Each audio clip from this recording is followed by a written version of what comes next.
Didakwa, Amerika Syarikat dan Iran telah mencapai gencatan senjata pada hari Selasa. Amerika Syarikat akan berhenti mengebom Iran. Iran pula akan berhenti menghantar dron dan peluru berpandu balistik ke rakan-rakan ISIS yang berdekatan. Dan yang paling penting, Iran akan membuka semula Selat Hormuz. Sekarang, Iran mempunyai pandangan yang sangat berbeza tentang apa yang dianggap sebagai terbuka yang melibatkan petikannya, berkoordinasi dengan Angkatan Tentera Iran dan dengan mengambil kira had teknikal.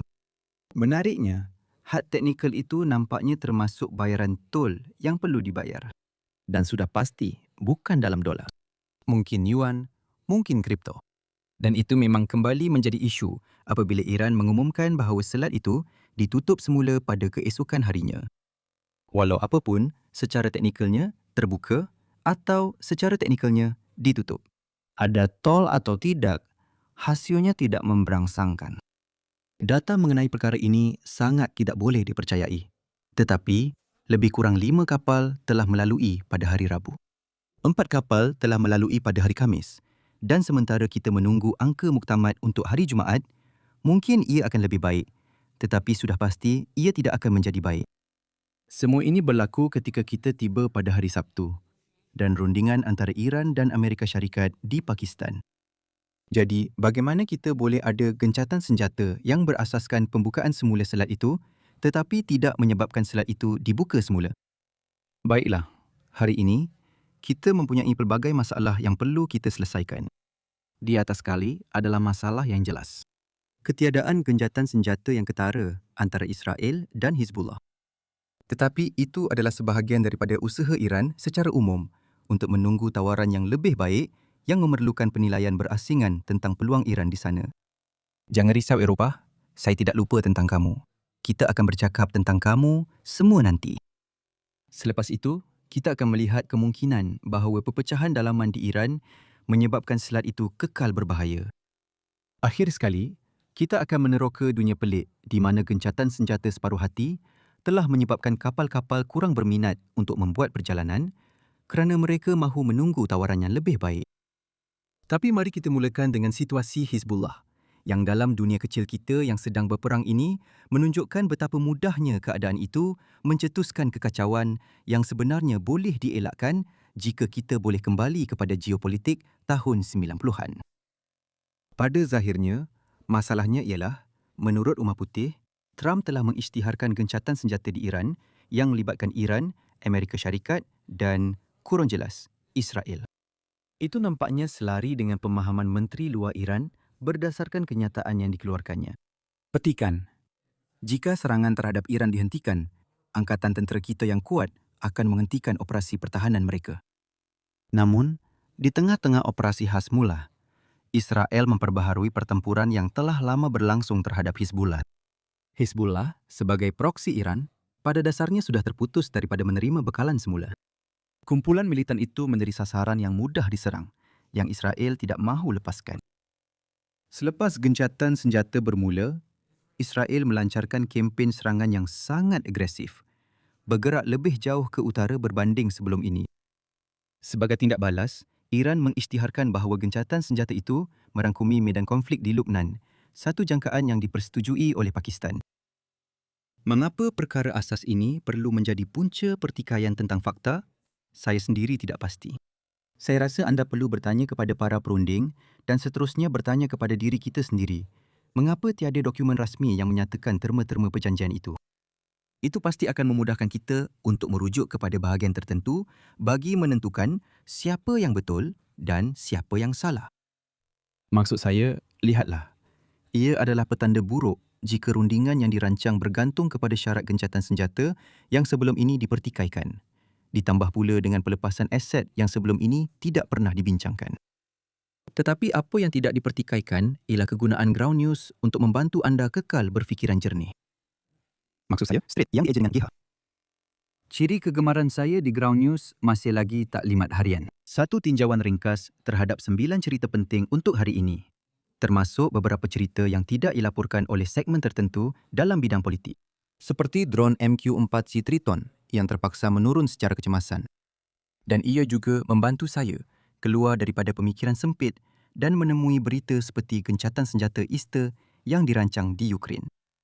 Dan dengan melayari ground.news/linesonmaps atau mengimbas kod QR di skrin anda boleh menikmati potongan hebat sebanyak 40% untuk pelan Advantage dan dapatkan akses kepada semua ciri ini dan banyak lagi. Jadi, terima kasih sekali lagi kepada Ground News kerana menaja video hari ini. Mereka telah bersama saya sepanjang tahun lalu dan mereka juga akan sentiasa ada untuk anda. Apapun, melalui apa yang JD Vance gambarkan sebagai salah faham yang sebenar, hasil akhirnya ialah Iran mengisytiharkan selat itu ditutup, sekaligus mematikan satu-satunya perkara yang paling penting kepada Amerika Syarikat. Membuatkan Israel berhenti tidak akan mudah atas beberapa sebab. Pertama, ada masalah lama di mana Netanyahu akan menghadapi pelbagai litigasi tanpa henti jika keadaan perang berterusan Israel itu berakhir. Itu mewujudkan penjelasan tradisional bahawa perang memberi manfaat peribadi yang menentang anggapan asas kita bahawa perang itu merugikan. Dan kedua, Israel melihat ini sebagai peluang untuk menumpaskan Hezbollah. Segala-galanya sudah bersedia. Iran tidak dapat memberikan sokongan secara langsung. Syria telah mula mengambil tindakan tegas terhadap kumpulan itu. Dan bahkan kerajaan Lubnan telah beralih daripada hubungan diplomatik dengan Hezbollah kepada pendekatan yang lebih keras. Sebenarnya, ini adalah masalah tawar-menawar yang sama yang telah menyebabkan rundingan antara Rusia dan Ukraine tidak mencapai apa-apa kemajuan. Rusia, sekurang-kurangnya beberapa bulan yang lalu, masih beranggapan bahawa Ukraine tidak mampu mempertahankan barisan hadapannya, tetapi akan mempunyai keupayaan yang lebih tinggi untuk berbuat demikian sebaik sahaja gencatan senjata bermula. Untuk mencapai satu penyelesaian yang berkesan, keseimbangan kuasa pada masa sekarang mesti hampir sama dengan rupa keseimbangan kuasa selepas penyelesaian itu. Oleh itu, untuk mengimbangi insentif Israel itu, Amerika Syarikat perlu mengancam untuk menghukum Israel kerana memanjangkan peperangan di front Lubnan. Itu adalah sesuatu yang perlu diingat apabila rundingan dua hala antara Amerika Syarikat dan Iran bermula. Kerana jika Rumah Putih menganggap perlu mengawal Israel sebagai langkah yang memakan kos tinggi, maka diplomat ISIS akan menuntut lebih banyak konsesi daripada Iran. Semoga berjaya kepada semua yang cuba menyelesaikan kekusutan itu. Secara lebih umum, strategi Iran di sini nampaknya adalah untuk bertahan demi mendapatkan perjanjian yang lebih baik. Lubnan hanyalah salah satu manifestasi daripada perkara itu. Isu utama di sini ialah bagaimana Iran menuntut pampasan daripada Amerika Syarikat. Kerana perkara itu tidak akan pernah berlaku, Iran dengan murah hati telah menawarkan untuk terus mengenakan tol sebagai ganti pembayaran secara langsung. Jika itu menjadi kebiasaan baharu, ia sememangnya satu konsesi besar. Pembayaran itu boleh mencecah sehingga 10% daripada KDNK Iran. Saya tidak pasti sejauh mana berkesannya strategi itu, kerana ia bergantung kepada pentadbiran Trump yang sangat mengambil berat tentang Hormuz. Sekarang, jelas sekali, Trump mengambil berat tentang pergerakan kapal tangki. Ia merupakan masalah politik yang besar untuk beliau di dalam negara. Masalah Iran ialah mereka mahukan pampasan daripada Amerika Syarikat.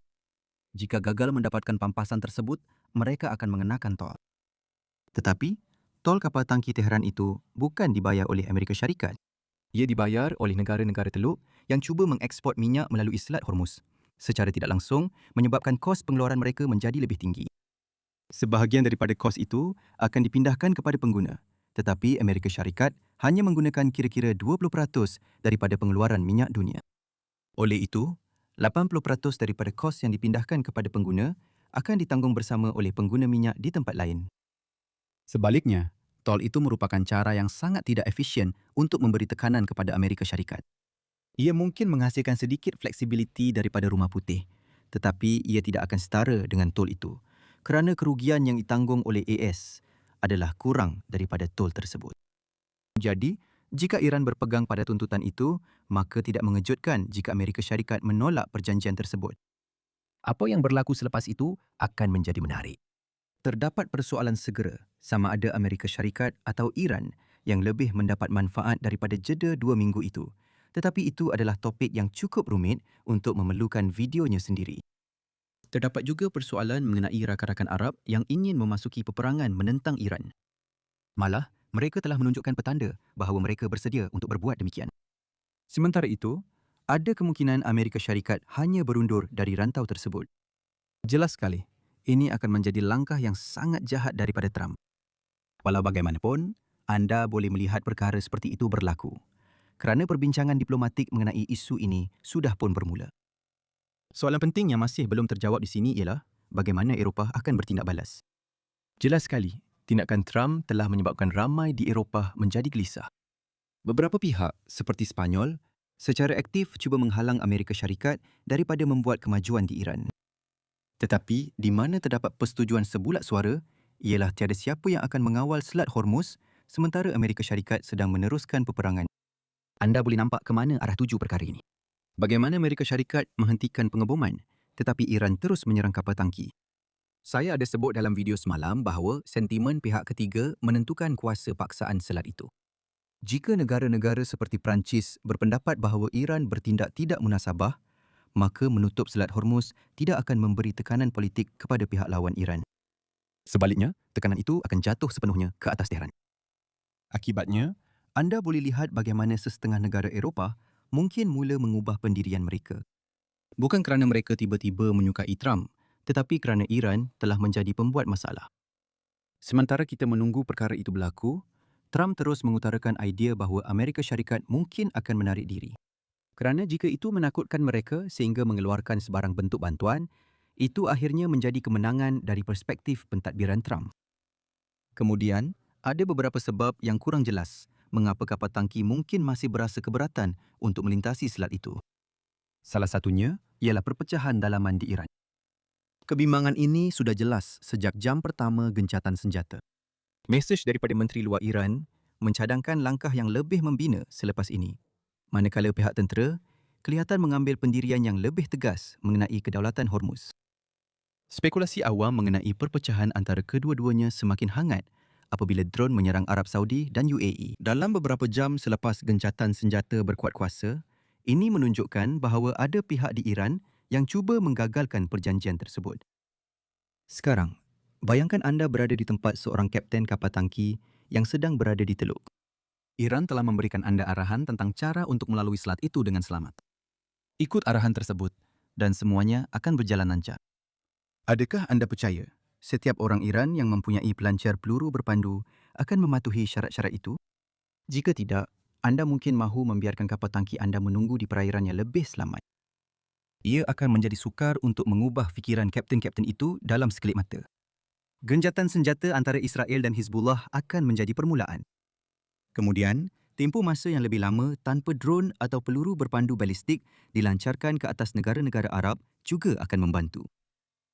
Tetapi mungkin perlu penyelesaian sepenuhnya sebelum lalu lintas kembali normal, sama ada dikenakan tol atau tidak. Walaupun Donald Trump lebih suka rundingan yang cepat, secara sejarahnya ia mengambil masa berbulan-bulan untuk bergerak dari gencatan senjata ke penyelesaian akhir. Akhir sekali, ada kemungkinan bahawa gencatan senjata, walaupun separuh hati, sedang menggalakkan kapal tangki untuk menunggu. Selain itu, sifat perjanjian yang separuh hati itulah yang menyebabkan mereka memperlahankan tindakan. Kali ini letakkan diri anda di tempat sebuah syarikat kapal tangki.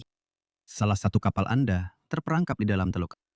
Secara umumnya, anda mahu kapal itu melepasi selat kerana ia membawa ratusan juta dolar emas hitam yang tidak memberi apa-apa manfaat kepada anda sehingga ia dapat sampai kepada pembeli. Tetapi, setiap hari, kapal tangki itu tidak bergerak adalah satu hari kapal tangki itu tidak mengambil muatan lain. Mungkin dari pelabuhan yang kurang berbahaya. Dalam keadaan biasa, menyewa sebuah kapal tangki boleh menelan kos sehingga $100,000 sehari. Berlabuh selama 42 hari bermakna kerugian sebanyak $4.2 juta. Lebih daripada 2 kali ganda apa yang Iran kenakan untuk membenarkan kapal itu keluar.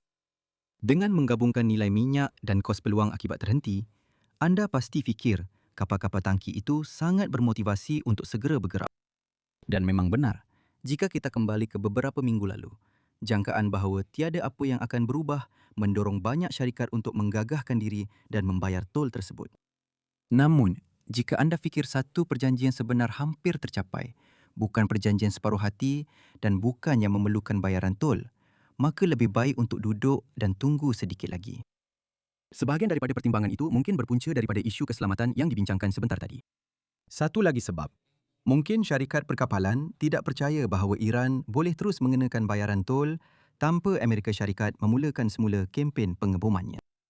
Dengan memahami perkara itu, Iran akan membuka semula selat sepenuhnya seperti yang ditetapkan oleh gencatan senjata. Jadi, tiada keperluan untuk membayar $2 juta itu.